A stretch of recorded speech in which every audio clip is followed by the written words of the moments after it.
Olá, graça e paz, tudo bem? Nós estamos aqui com mais uma série Guarde o Coração. Hoje nós vamos falar sobre algo muito especial que é a maternidade. Para você mãe que nos ouve, para você que tem mãe, é claro que você tem uma mãe, eu vou falar um pouquinho da minha história sobre ser mãe. E é uma história de perdas, de alegrias e de muito milagre. Todo mundo tem uma história sobre a maternidade e eu quero contar um pouquinho da minha história, você que tem acompanhado o canal Sempre Juntos. Quem sou eu?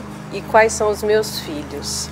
Eu me casei em abril de 93, de meio de 94 eu engravidei, foi minha primeira gestação. Eu tive uma gestação bem delicada, muito complicada. Eu tive uma enfermidade, eu tive pressão alta durante a minha gestação. Em fevereiro de 95 eu tive que fazer um parto muito difícil, meu primeiro filho ia nascer. Mas infelizmente ele já estava morto. Eu perdi o Gustavo, era o nome dele, um lindo menino. Ele nasceu natimorto, foi um parto bem delicado e difícil. Foi um momento muito complicado da minha vida. Nesse tempo difícil de perda, nesse dia que foi dia 24 de fevereiro de 1995, quando o Gustavo foi direto para os braços do pai, eu recebi uma palavra muito interessante de uma amiga minha, naquela época ainda usava secretária eletrônica. E ela deixou gravado para mim o Salmo 112. Essa amiga chama Isabel e o marido dela, o Edmundo, eles deixaram esse texto, um texto muito interessante. E eu quero dividir 2 versículos com você. Diz assim: o justo jamais será abalado, para sempre se lembrarão dele. Não temerá má notícias. Seu coração está firme, confiando no Senhor. O seu coração está seguro e nada temerá.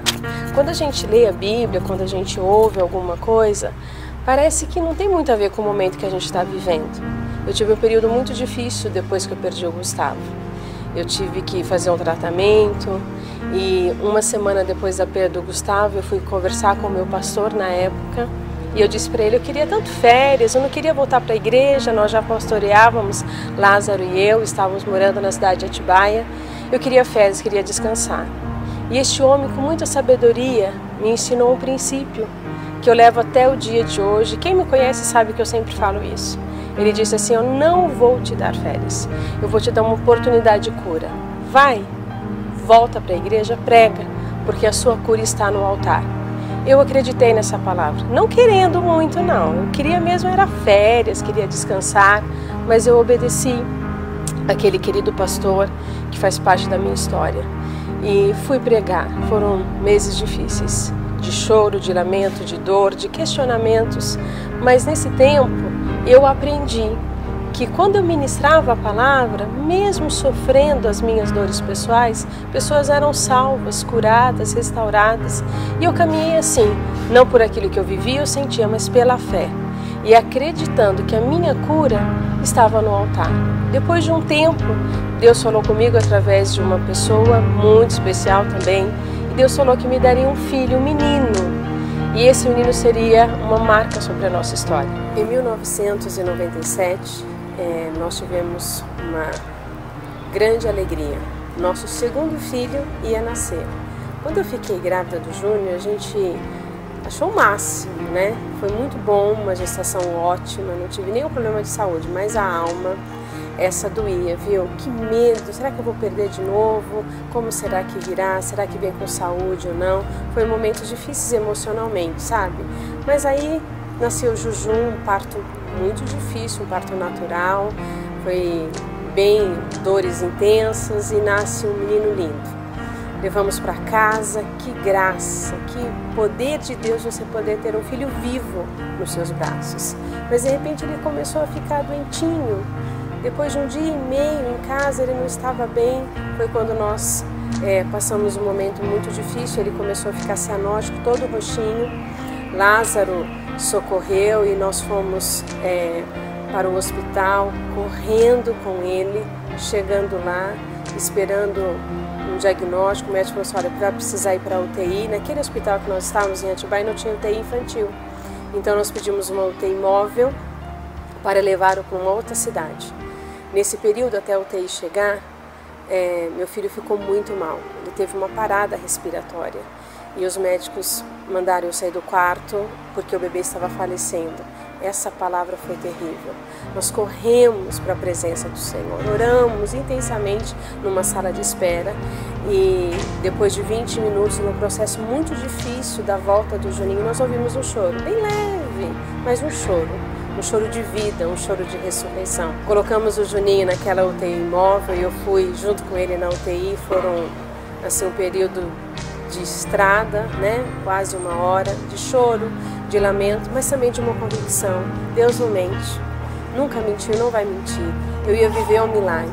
Ouvimos uma palavra do médico dizendo que o nosso filho ficaria alguns dias na UTI sendo medicado, mas ele já tinha certeza que ele tinha tido um problema cerebral, alguma coisa tinha acontecido.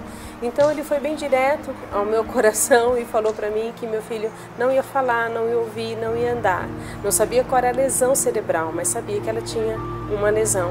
Ia esperar os novos exames. E aí sim, foram 14 dias de UTI. Em todos os dias não deixamos de ir à igreja. Lázaro ia todos os dias à igreja, eu ficava cuidando de mim, cuidando do Juju na UTI. Todos os dias eu orava e eu cantava. E olha que eu não canto absolutamente nada, mas orava, cantava, levava o amor de Cristo aquecendo o coração do meu filho. E depois de 20 dias no hospital nós voltamos para casa. Depois de 7 dias que saiu do hospital, o Juninho pegou de novo pneumonia dupla. Foi difícil, pensa numa infância delicada, difícil, de muitos exames, à procura de soluções, porque descobrimos que o Júnior teve uma lesão cerebral motora. Ele é encurtadinho de um lado, vamos dizer assim. E ele aos 5 anos teve que fazer uma cirurgia para esticar os tendões, no quadril, na virilha e no calcanhar de Aquiles, e foi um tempo muito sofrido para nós. Como você vê o seu filho, né, passando por tanta coisa, e mãe, a parte que mais dói na gente é filho, não podia fazer nada a não ser orar, dar muita alegria ao coração dele, dizer para ele, como a gente diz e brinca com ele manca hoje, mas ele é o nosso Jacó, ele é o nosso milagre, ele morreu, ressuscitou. Foi um tempo muito prazeroso de milagre. Eu descobri a ressurreição. Sabe, você que é mãe, você que deseja ser mãe, você que acha que não pode ser mãe, você que é filho e ouve a sua mãe contar histórias, num vídeo não dá para colocar tudo aquilo que eu senti, tudo aquilo que eu vivi todos os dias de fé, todos os dias de busca, de jejum, de oração, mas todos os dias de uma convicção muito plena. A cura sempre vai estar no altar.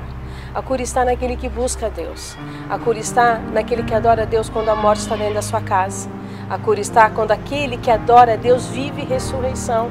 Como eu não vou falar de ressurreição? É impossível alguém me ouvir e não ouvir essa palavra ressurreição, porque eu tive um filho morto que ressurgiu e o Senhor trouxe vitória sobre a minha casa. Esse diagnóstico, quando eu cheguei na UTI, era de uma criança que não ia falar, não ia andar, não ia enxergar. Deus foi mudando todos os diagnósticos, dias após dias naquela UTI, e hoje ele está vivo, está numa universidade, ele ouve muito bem, ele enxerga mais ou menos os óculos igual a mamãe e o papai, e é um menino muito inteligente, tem nos dado muita alegria. Sabe, a maternidade é um presente de Deus. Mas dentro dessa maternidade linda, Deus faz coisas maravilhosas. Depois de 10 anos do Juju conosco, Deus nos deu uma filha linda, que se chama Ana. Nós a chamamos de Leoa, porque ela é intensa, alegre. E Deus disse para mim, eu vou te dar um presente para alegrar o seu coração. Hoje, Aninha tem 8 anos. É um presente de Deus na minha vida. Esse é um pouquinho da minha história para você que acompanha o nosso canal Sempre Juntos, para você que acompanha esse quadro tão especial que é o Guarde o Coração. Guarda o teu coração. Guarda as tuas dores e as suas emoções naquele que pode fazer milagre, em Jesus Cristo de Nazaré. Que isso que eu estou dizendo, que é tão resumido de uma história de tantos anos, possa alegrar o teu coração. Se você está em perda, busque no altar a tua cura. Se você está em ressurreição, se alegre e confie no Deus na sua história. E não se esqueça, Deus é Deus de presentes, Deus é Deus de maravilha. Que o seu dia de mãe seja um dia assim muito, muito prazeroso. Para cada mãe, que o Senhor te cubra com muita graça, alegria, poder, unção de Deus. Para você que tem um filho doentinho, como eu estava tendo, creia, creia. Deus faz milagre e Deus nos sustenta. Vai ter força sim para esses dias maus. Para você que está celebrando, seu filho andando, correndo, brincando, rindo, se alegre em Deus. Se alegre na herança que Ele te deu. Feliz Dia das Mães para você, feliz Dia das Mães para você que crê em milagre e feliz Dia das Mães para você que está esperando o seu bebê e para você que deseja ter filho.